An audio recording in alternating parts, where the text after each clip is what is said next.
ಬದುಕಿಗೆ ಸ್ಫೂರ್ತಿ YouTube channel ವೀಕ್ಷಕರಿಗೆ ನಮಸ್ಕಾರಗಳು. ನಾವು ಇವತ್ತು ಮಾತಾಡಲಿಕ್ಕೆ ಹೊರಟಿರೋದು SIT ತನಿಖೆ ಬಗ್ಗೆ. ತುಂಬ ಒಂದು ಸಿಹಿ ಸುದ್ದಿ ಅಂತಲೇ ಹೇಳ್ಬೋದು. SIT ತನಿಖೆ ತುಂಬ ದಕ್ಷ ಮತ್ತು ಒಳ್ಳೆಯ ಒಂದು ಪ್ರಾಮಾಣಿಕತೆಯಿಂದ ನಡೀತಾ ಇದೆ ಅನ್ನೋದಕ್ಕೆ ಒಂದು ಸಾಕ್ಷಿಯಾಗಿರ್ಬೋದು. ಇನ್ನು ಬ್ಯಾಂಗ್ಳೂರ್ ಪೋಸ್ಟ್ ನಾವೇನು ನೋಡ್ತಾ ಇರ್ತೀವಿ ಅಂದರೆ SIT ತನಿಖೆಯ ಬಗ್ಗೆ, ಧರ್ಮಸ್ಥಳ ಪ್ರಕರಣಗಳ ಬಗ್ಗೆ ಅವ್ರು ಏನು ಪೋಸ್ಟ್ ಹಾಕ್ತಾರಲ್ಲ, ನಿಖರವಾಗಿ ಇದೆ. SIT ತನಿಖೆ ಅಥವಾ ಧರ್ಮಸ್ಥಳದ ಬಗ್ಗೆ ಅವ್ರು ಏನು ಹಾಕ್ತಾರೆ ಅದು ಕಂಪ್ಲೀಟಾಗಿ ನಿಖರವಾಗಿ ಇರುತ್ತೆ. ಈಗ ಬಂದಿರುವಂಥ ವಿಷಯ ಏನಪ್ಪ ಅಂದರೆ, ಈವನ್ ದೊಡ್ಡವರಿಗೂ ನೋಟಿಸ್ ಹೋಗುವಂಥ ತಯಾರಿ ನಡೀತಿದೆ ಅಂತ. ಅವರ ಸಿಬ್ಬಂದಿಗಳಿಗೆ ಅಂದರೆ ಅವರ ಒಂದು ಸಂಸ್ಥೆಯಲ್ಲಿ ಕೆಲಸ ಮಾಡುತ್ತಿರುವ ಎಲ್ಲ ಸಿಬ್ಬಂದಿ ನೋಟಿಸ್ ಹೋಗಿದೆ. ನೆಕ್ಸ್ಟ್ ದೊಡ್ಡವರಿಗೂ ಹೋಗುವಂಥ ಚಾನ್ಸಸ್ ಇದೆ ಅಂತ ಅಂದ್ಬಿಟ್ಟು ಹಾಕಿದ್ದಾರೆ. ತುಂಬಾ ಪೋಸ್ಟ್ ನೋಡಿ ತುಂಬ ಖುಷಿ ಆಯಿತು. ಯಾಕೆ ಅಂದರೆ ಇಲ್ಲಿ ತನಕ ಅಂದರೆ ಇಷ್ಟು ವರ್ಷಗಳ ಹೋರಾಟ ನಡೀತಾ ಇದ್ರೂ ಸಹ ಒಂದು ದಿನ ಅವರಿಗೆ ನೋಟಿಸ್ ಕೊಡುವಂಥ ಧೈರ್ಯ ಆಗಲಿ ಕೆಲಸ ಆಗಲಿ ನಡೆದಿಲ್ಲ. ಈವನ್ ಪೊಲೀಸರು ಅವ್ರ ಹತ್ರ ಹೋಗೋದಿರಲಿ, ಈವನ್ ಅವರ ನೋಟಿಸ್ ಸಹ ಅವ್ರ ಹತ್ರ ಹೋಗಿಲ್ಲ. ಅವರು ಹೇಗಿದ್ರು ಅಂದರೆ ಧರ್ಮ ಮತ್ತು ದೇವಸ್ಥಾನನ ಅಡ್ಡಾಡ್ಕೊಂಡು ಏನು ಬೇಕಾದರೂ ಮಾಡುವಂಥ ಪ್ರಯತ್ನದಲ್ಲಿದ್ದರು. ಮತ್ತು ರಾಜಕೀಯದ ಸಪೋರ್ಟ್ ಅಂತ ಅವರಿಗೆ 100% ಇದೆ ಅನ್ನೋದು ನಮಗೆಲ್ರಿಗೂ ಗೊತ್ತು. DKಶಿ ಸರ್ ಆಗಿರ್ಬೋದು ಅಥವಾ ಗೃಹ ಮಂತ್ರಿಗಳಾಗಿರ್ಬೋದು, ಅವರೆಲ್ಲ ಅವ್ರ ಸಪೋರ್ಟ್ ಇರೋ ಥರನೇ ಅವ್ರ ಹೇಳಿಕೆಗಳು ಬರ್ತಾ ಇದೆ. ಬಟ್ ನೋಡುವ, ನನಗಂತೂ SIT ತನಿಖೆ ಮೇಲೆ ನಂಬಿಕೆ ಬಂದಿದೆ. ನಿಮಗೂ ನಂಬಿಕೆ ಬಂದಿದೆಯಾ? ಕಮೆಂಟ್ ಮಾಡಿ. ಏನಪ್ಪ ಅಂತಂದರೆ, ಅವರಿಗೆ ಒಂದು ನೋಟಿಸ್ ಹೋಗಿ ಅಟ್ಲೀಸ್ಟ್ ಅವರನ್ನು ಕರ್ಕೊಂಬಂದು ತನಿಖೆಗೆ ಒಳಪಡಿಸಿದ್ರೆ ಅದೇ ಒಂದು ಒಳ್ಳೆ ಗೆಲುವು ಅಂತಲೇ ಹೇಳ್ಬೋದು. ಏಕೆಂತಂದರೆ ಈಗಾಗಲೇ ಎಲ್ರಿಗೂ ಗೊತ್ತಿದೆ ಯಾರು ಏನು ಅಂತ ಅಂದ್ಬಿಟ್ಟು. ಆದರೆ ಅದು ಒಂದು ಕಾನೂನಾತ್ಮಕವಾಗಿ ಪ್ರಕ್ರಿಯೆ ಮಾಡೋಕ್ಕೆ ಯಾರೂ ಅವಕಾಶ ಕೊಡ್ತಾ ಇರಲಿಲ್ಲ. ಬಟ್ ಇವಾಗ ಅಟ್ಲೀಸ್ಟ್ ಒಂದು ತಂಡ ಅದಕ್ಕಂತಲೇ SIT ತನಿಖೆ ಆಗ್ತಾಯಿದ್ದು, ಅವರಿಗೆ ನೋಟಿಸ್ ಹೋಗಿ ಅವರು ಬಂದು SIT ಆಫೀಸಲ್ಲಿ ಅಟ್ಲೀಸ್ಟ್ ಅವರ ಒಂದು ಸೈಡಿಂದ ಏನು ಹೇಳ್ತಾರೆ ಅಂತ ಅನ್ನುವಂಥ ಕೇಳುವಂಥ ಒಂದು ಕಾತುರ ಎಲ್ರಿಗೂ ಇದೆ. ಆರೋಪ ಮಾಡೋರಿಗೆ ಮಾತ್ರ ಚೆನ್ನಾಗೇ ಡ್ರಿಲ್ ಮಾಡ್ತಾ ಇದ್ದಾರೆ. SIT ಆಫೀಸಲ್ಲಿ ಯೂಟ್ಯೂಬರ್ಸ್ ಆಗಿರ್ಬೋದು, ಸೌಜನ್ಯ ಹೋರಾಟಗಾರರಿದ್ದಾರೆ, ಅವ್ರಿಗೆಲ್ಲ ಡ್ರಿಲ್ ಆಗ್ತಿದೆ ಅಂತ ಬುರುಡೆ ಮೀಡಿಯಾದಲ್ಲಿ ನಾವು ನೋಡೇ ಇರ್ತೀವಿ. ಆದರೆ ಆರೋಪಿ ಯಾರ ಮೇಲೆ ಆರೋಪ ಮಾಡ್ತಿದ್ದಾರೆ ಅವ್ರಿಗೆ ಇಲ್ಲಿ ತನಕನೂ ಯಾವುದೇ ರೀತಿಯ ನೋಟಿಸ್ ಹೋಗಿರಲಿಲ್ಲ. ಬಟ್ ಫಸ್ಟ್ ಟೈಮ್ ದೊಡ್ಡವರ ಸಿಬ್ಬಂದಿಗಳು ಅಂದರೆ ಅವರ ಸಂಸ್ಥೆಯಲ್ಲಿ ಕೆಲಸ ಮಾಡುವಂಥ ಸಾಕಷ್ಟು ಸಿಬ್ಬಂದಿಗಳಿಗೆ ನೋಟಿಸ್ ಹೋಗಿದ್ದು, ನೆಕ್ಸ್ಟ್ ಅವ್ರಿಗೂ ನೋಟಿಸ್ ಹೋಗುತ್ತೆ ಅನ್ನುವಂಥ ಪೋಸ್ಟ್ ಬಂದಿದೆ. ಇದನ್ನು ನೋಡಿ ನಿಜವಾಗ್ಲೂ ಒಂದು ತನಿಖೆ ಒಳ್ಳೆಯ ರೀತಿಯಲ್ಲಿ ನಡೀತಿದೆ ಅಂತ ಅಂದ್ಬಿಟ್ಟು ತಿಳಿಯುತ್ತೆ. ಇನ್ನು ಸೌಜನ್ಯ ಪರ ಹೋರಾಟಗಾರರು ಮತ್ತು ಸೌಜನ್ಯ ಪರ ಹೋರಾಟಗಾರರ ವಿರುದ್ಧವಾಗಿ ಕೆಲವೊಬ್ರು ಇದಾರಲ್ವಾ, ಅವ್ರನ್ನ ಕರೆಸಿ ಡಿಬೇಟ್ ಮಾಡ್ತಾ ಇದ್ರು ಒಂದು ಬುರುಡೆ ಮೀಡಿಯಾದಲ್ಲಿ. ಒಂದು ಬುರುಡೆ ಮೀಡಿಯಾದಲ್ಲಿ ಯೂಶ್ವಲಿ ನಮ್ಮ ಸೌಜನ್ಯ ಹೋರಾಟಗಾರರು ಹೋಗಲ್ಲ. ಹರೀಶ್ ಭೈರಪ್ಪ ಅವರು ಸೌಜನ್ಯ ಹೋರಾಟಗಾರರ ಪರವಾಗಿ ಮತ್ತು ದೊಡ್ಡವರ ಪರವಾಗಿ ವಸಂತ್ ಗಿಳಿಯಾರ್ ನಮಗೆ ಗೊತ್ತೇ ಇರುತ್ತೆ, ಅವರು ಬಂದಿರ್ತಾರೆ ಚಾನಲಲ್ಲಿ. ಬಟ್ ಅವರ ಮಧ್ಯೆ ಒಂದು ಮಾತಿನ ಚಕಮಕಿ ಜಾಸ್ತಿ ಆಗುತ್ತೆ. ಅದಾದ ನಂತರ ಚಾನಲ್ನಿಂದ ಹೊರಗೆ ಬಂದ ಮೇಲೂ ಅವರ ಮಧ್ಯೆ ಹೊಡೆದಾಟ ನಡೆದಿದೆ ಅಂತ ಹೇಳ್ತಾ ಇದ್ದಾರೆ. ಬಟ್ ಇದು ಪೊಲೀಸ್ ಕೇಸ್ ಹಂತಕ್ಕೆ ಹೋಗಿದೆ. ಬಟ್ ನೋಡುವ ಅದು ಏನಾಗುತ್ತೆ ಅಂತ ಅಂದ್ಬಿಟ್ಟು. ಬಟ್ ಮಾತಿನ ಚಕಮಕಿ ಜೋರಾಗಿ ನಡೆದಿದ್ದು ಅದನ್ನು ಆರ್ ಕನ್ನಡದಲ್ಲಿ ನೋಡ್ಬೋದು.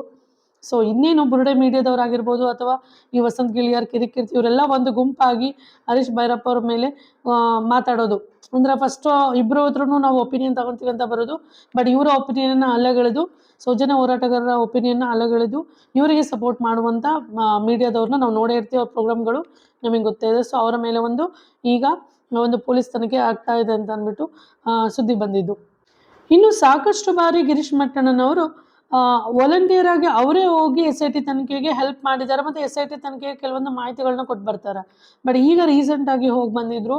ಅದರ ಜೊತೆ ಒಂದು ಸ್ಫೋಟಕವಾದ ಮಾಹಿತಿನ ಅವರಿಗೆ ಕೊಟ್ಟು ಬಂದಿದ್ದಾರೆ. ಏನಪ್ಪ ಅಂದರೆ 72 ಹೆಣಗಳು, ಶವಗಳನ್ನ ಒಂದೇ ದಿನ ದಫನ್ ಮಾಡಿದ್ದಾರೆ. ಅಂದರೆ ಸಿಕ್ಕಂಥ ದಿನ ದಫನ್ ಮಾಡಿದ್ದಾರೆ ಅಂತ ಅಂದ್ಬಿಟ್ಟು ಪಂಚಾಯತಿ ಅವ್ರ ಹತ್ರನೇ ಇಸ್ಕೊಂಡಿರುವಂಥ ಇನ್ಫಾರ್ಮೇಷನ್. ಅದು ಹೇಗೆ ಸಾಧ್ಯ ಅಂತ ಅಂದ್ಬಿಟ್ಟು SIT ತನಿಖೆಗೆ ಅದನ್ನು ಕೊಟ್ಬಿಟ್ಟು ಬಂದಿದ್ದಾರೆ.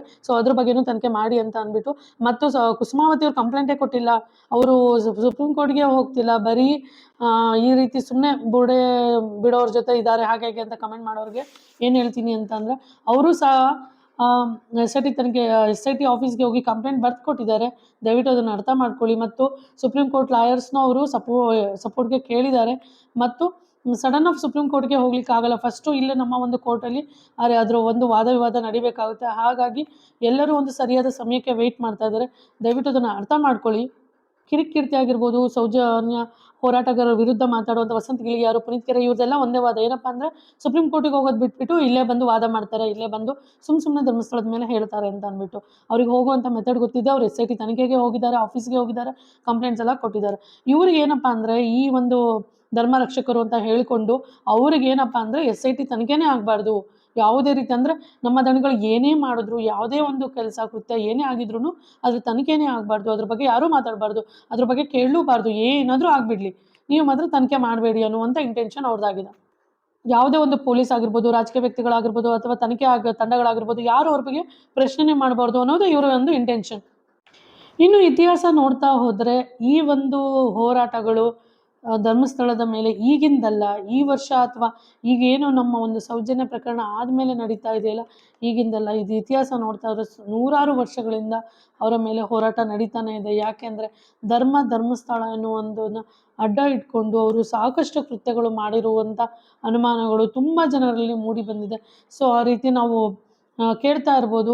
ಸೊ ಅದ್ರ ಒಂದು ಕ್ಲೀನ್ ಚಿಟ್ಟೆ ಕೊಡಲಿಕ್ಕೆ ಈ SIT ತನಿಖೆ ಅಂದರೆ ಅವ್ರು ನಿಜವಾಗ್ಲೂ ಒಳ್ಳೆಯವರಾಗಿದ್ದು ಅವ್ರ ಮೇಲೆ ಯಾವುದೇ ರೀತಿಯ ಅಪವಾದಗಳಿಲ್ಲ ಅಂತ ಏನು ಧರ್ಮರಕ್ಷಕರು ಹೇಳ್ತಾರೆ, ಅದೇ ನಡೆದರೆ ತನಿಖೆ ನಡೆದ್ಬಿಟ್ಟು ಅವರೊಂದು ಕ್ಲೀನ್ ಚಿಟ್ ಸಿಗುತ್ತಲ್ವ ಅವರಿಗೆ, ಇಲ್ಲ ಅವರೇ ಅಪರಾಧಿಗಳಾದರೆ ಅವರೊಂದು ಶಿಕ್ಷೆಯನ್ನು ಅನುಭವಿಸ್ತಾರೆ.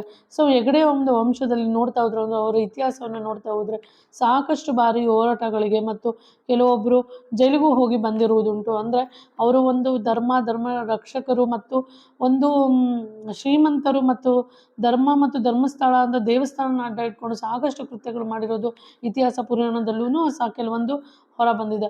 ಸೊ ಹಾಗಾಗಿ ಈಗ ಒಂದು ಹೋರಾಟ ಅವರು ಎದುರಿಸ್ತಾ ಇರೋದು ಏನು ಹೊಸದಲ್ಲ, ಈ ವರ್ಷ ಈಗಿಂದ ಶುರುವಾಗಿರೋದಲ್ಲ, ನೂರಾರು ವರ್ಷಗಳಿಂದನೇ ಈ ರೀತಿ ಒಂದು ಹೋರಾಟವನ್ನು ಅವರು ಎದುರಿಸ್ತಾ ಇದ್ದಾರೆ.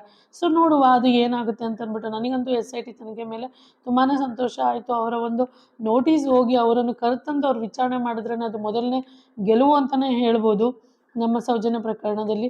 ಸೊ ಅವರ ಒಂದು ದಕ್ಷತೆ, ಪ್ರಾಮಾಣಿಕತೆ ಹೀಗೆ ನಡೆದರೆ ಮತ್ತು ಸೌಜನ್ಯ ಪ್ರಕರಣಕ್ಕೆ ಅಂದರೆ ಸೌಜನ್ಯ ಸಾವಿಗೆ ಏನಾದರೂ ನ್ಯಾಯ ಕೊಡಿಸಿದ್ರೆ ನಿಜವಾಗ್ಲೂ ಅವರ ಒಂದು ಕತೆ ದಂತಕಥೆಯಾಗಿ ಇತಿಹಾಸದಲ್ಲಿ ಉಳಿಯುತ್ತೆ ಅನ್ನುವುದು ಸತ್ಯ. ಯಾಕೆಪ್ಪ ಅಂದರೆ ನಮ್ಮ ಒಂದು ಸ್ವಾತಂತ್ರ್ಯಕ್ಕೆ ಹೋರಾಟ ಮಾಡಿದಷ್ಟೇ ಪಾಪ ಸೌಜನ್ಯ ಹೋರಾಟಗಾರರು ಕಷ್ಟಪಟ್ಟು ಸೌಜನ್ಯ ಹೋರಾಟಗಾರರು ಹಲವು ವರ್ಷಗಳಿಂದ ಹೋರಾಟ ನಡೆಸ್ತಾ ಇದ್ದಾರೆ. ಸೊ ಅವರ ಹೋರಾಟಕ್ಕೆ ಒಂದು ಬೆಂಬಲ ಅಥವಾ ಮತ್ತು ಒಂದು ಸಕ್ಸಸ್ ಅಂತ ಸಿಕ್ಕಿದ್ರೆ ತುಂಬಾ ಖುಷಿ ಆಗುತ್ತೆ. ಸೊ ನಿಮ್ಮ ಅಭಿಪ್ರಾಯ SIT ತನಿಖೆ ಬಗ್ಗೆ ಏನಿದೆ ದಯವಿಟ್ಟು ಕಮೆಂಟ್ ಮಾಡಿ ಮತ್ತು ಸಬ್ಸ್ಕ್ರೈಬ್ ಮಾಡಿ, ಸಪೋರ್ಟ್ ಮಾಡಿ, ಶೇರ್ ಮಾಡಿ. Thank you so much for watching the video. Thanks a lot.